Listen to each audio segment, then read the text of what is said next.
मित्रांनो नमस्कार. कापसाला पाणी व्यवस्थापन आज आहे 27 नोव्हेंबर. तर आपण याच्या पहिले पाणी दिलं नव्हतं. आता स्प्रिंकलरद्वारे कापसाला पाणी देणं सुरू केलं आहे. साधारणतः 20-25 घाटर अशा पद्धतीनं आपल्याला दिसून येत आहे. त्याच्यामुळे आपण हे कापूस ठेवला आहे. काही अशा प्रकारे आहेत, लहान मोठे आपल्याला हे दिसत आहे घाटर. आणि याला दर 8-10 दिवसाला फवारणी केलेली आहे.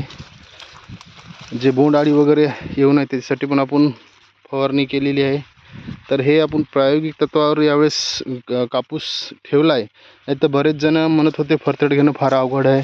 तर एक बघू शकता तुमच्या डोळ्यासमोर आहे, एक 20-25 घाटर याला लागलेले आहेत आणि ते सुस्थितीत आहे. आणि याच्या बोंड पण फोडून पाहिले, कुठं काही कीड वगैरे लागलेली नाही. आणि तुम्ही पाहू शकता स्प्रिंकलरच्या सहाय्याने आपण पाणी पण देणं चालू आहे.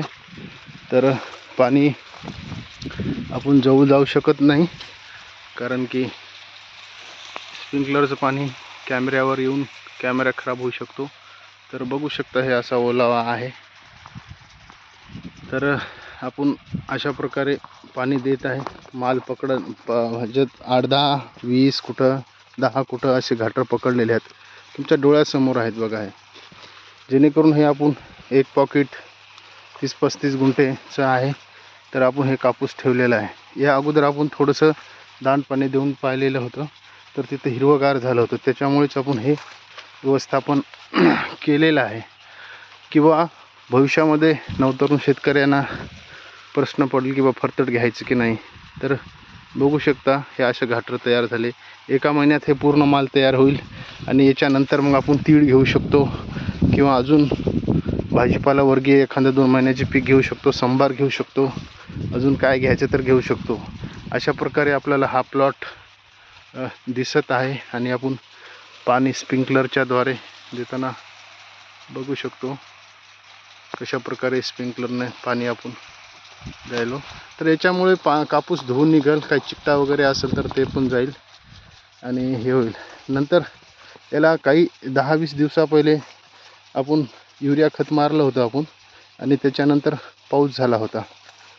अशा प्रकारे बघू शकतो चांगल्या प्रकारे हे. आणि इकडं आपण दाण पाण्यानं पाणी दिलं होतं काही प्रायोगिक तत्वावर. तर चांगल्या प्रकारे आपल्याला पोझिशन दिसत आहे. तर आपण ही कापूस उपटला नसेल तर वेळोवेळी याला फवारणी करा, जेणेकरून आपल्याला चांगलं उत्पन्न होईल आणि याचा फायदा होईल. आपण हे प्रायोगिक तत्वावर हा प्लॉट ठेवलेला आहे.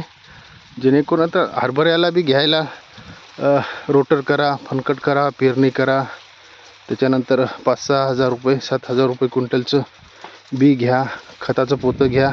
या भानगडीत न पडता आपण एक 4-5 क्विंटल जरी कापूस निघाला तर त्याच्यामध्ये आपण खुश मानणारे आहोत.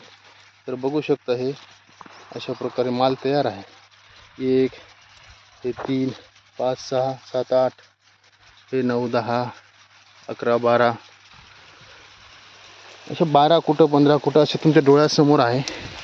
हे बघा माल असा रेडी आहे. तर आपण बघू शकता माल इकडं रेडी झालेला आहे. थोडंसं पाणी दिलं की आपण याला 0.34 परत मेनकोजेब कार्बनडेज हे पण फवारलं आहे. बघू शकता आपण ड्रिचिंगच्या माध्यमातून पण याला आपण वेळोवेळी काहीतरी देणारच आहोत. हे असा माल रेडी झालेला आहे बघा. 1 2 3 4 5 6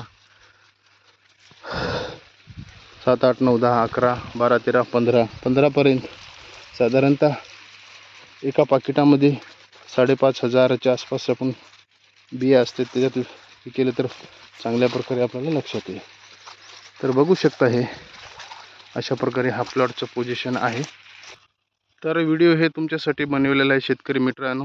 तर नवीन व्हिडिओ पाहण्यासाठी आजच आपल्या चॅनलला सबस्क्राईब करा, शेअर करा, लाईक करा, जेणेकरून नवतरुणाला माहीत पडेल नवीन शेतीविषयी. तर बघू शकता हे. धन्यवाद.